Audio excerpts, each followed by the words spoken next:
So imagine you're in the kitchen, you got your iPad on with the latest recipe from YouTube, and it's going to show you how to make the perfect chocolate chiffon cake.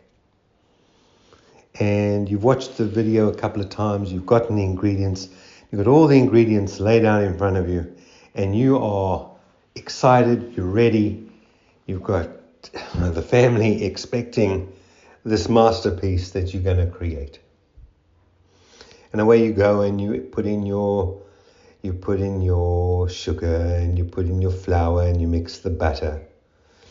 And then it says to put in a tablespoon of salt. Well, in actual fact, what it tells you is to put in a pinch of salt, but you read the other line, which was just above, which said a tablespoon, and you read it as a tablespoon of salt. So you put the tablespoon of salt into your cake, and you mix it up, and you put it in the oven, and you bake your cake. Take the cake out the oven, it looks perfect, looks beautiful, just like it's supposed to, just like it was on the YouTube video. And you have a little taste, and it tastes revolting. The cake is salty. By the way, it doesn't matter how much icing you throw at it, whether you ice the top, whether you put the icing 2-inch thick deep on the top and another 2-inch thick deep in the middle. You bite into that cake, and that cake is salty.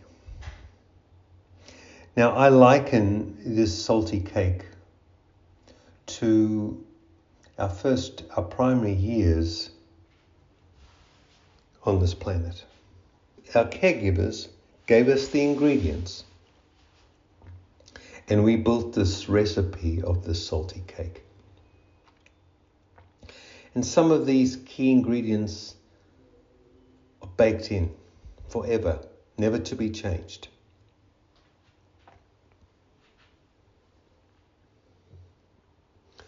So if we look at the 5 core wounds that we as humans have, being unsure or uncertain, being unloved, being unwanted, being unsafe, being unseen. Which one of those, as you read them, do you resonate with? Which one triggered you right now? But if you're not sure, you can take a very simple quiz at the end of this chapter and figure out which is your salty cake, which is your core wound. And the thing is, once you know it, you just know it. It's like once you read it, you just knew it. You don't have to take the test. It's just your analytical mind saying, oh no, you need to take the test. But the truth is, you don't need to take the test. You know. And you know that you know, because there's a part of you that is triggered deep inside, so that when I say unloved or unsafe or unseen or uncertain, you know. And you know that you know. And that's the salt that's baked into your cake. Now here's the thing. It's not about the fact that you've got a salty cake.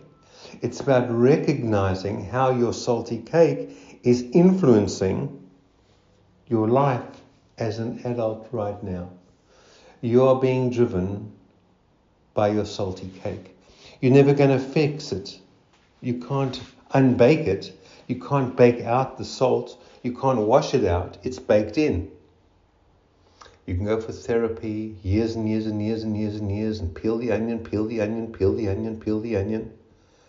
But it's not about peeling the onion, because you're never going to get rid of it. You wired yourself up. This is hardwired code into your brain. It would take a complete recoding. But it's not about recoding. It's about recognition. It's about the awareness of this is the story that's playing out. This is why I run my compensating behavior. This is why I think the thoughts that I think.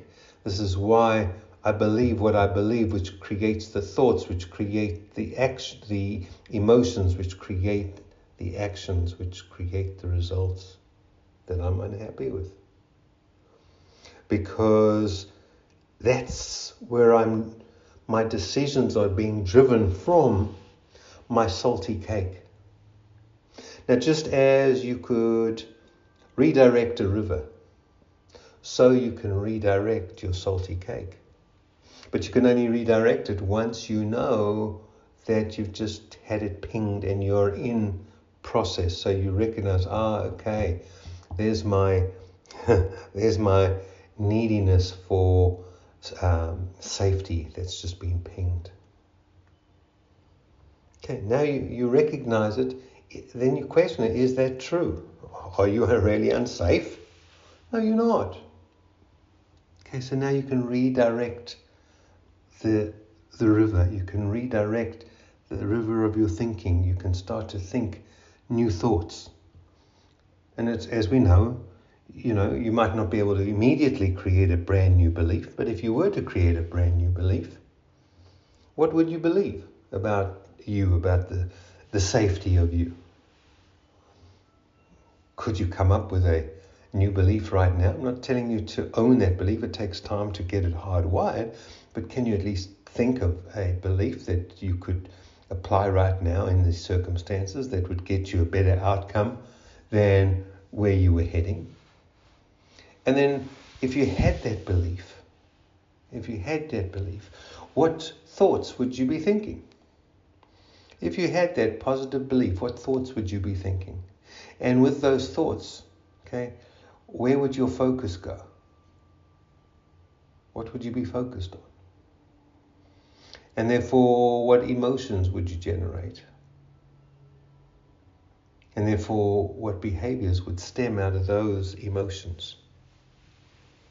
And as a result of those behaviors, what sort of results do you think you might get?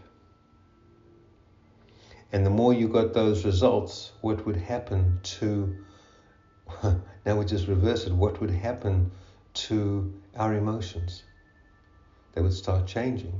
And if our emotions start changing, the results, our behaviors start to change. If we start working on our behaviors, start changing our behaviors, pretty soon our emotions start to change. Once our emotions start to change, pretty soon our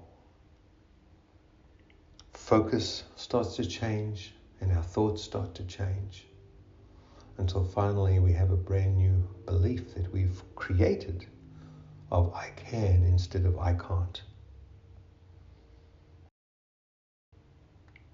Now here's the thing. Are you ever going to get rid of the salty cake? But hopefully you now know the answer. It's not about whether you've got a salty cake or not. It's about recognizing, I've got a salty cake. Now I've got choices. Do I run out to the store and buy a brand new cake? Do I go, if I have time, can I make another cake? And just because you've made this salty cake doesn't make you a bad baker. You've got options, you've got choices. But as long as you're stuck in that thought of, it's a salty cake. What am I going to do? I don't know what to do. How do I fix the cake? Add more sugar. You can't. That cake is that cake. But recognizing it and admitting it. Okay. Understand where I had made the error. It's a salty cake. Now what? What are my options from here? Now this is using your adult to actually make a decision instead of using the frustrated child who's making a decision from the basis of the salty cake. You're now making your decision from the basis of problem solving, but your problem solving, your creativity is focused on a solution, not focused on the problem. And that's the theory of a salty cake.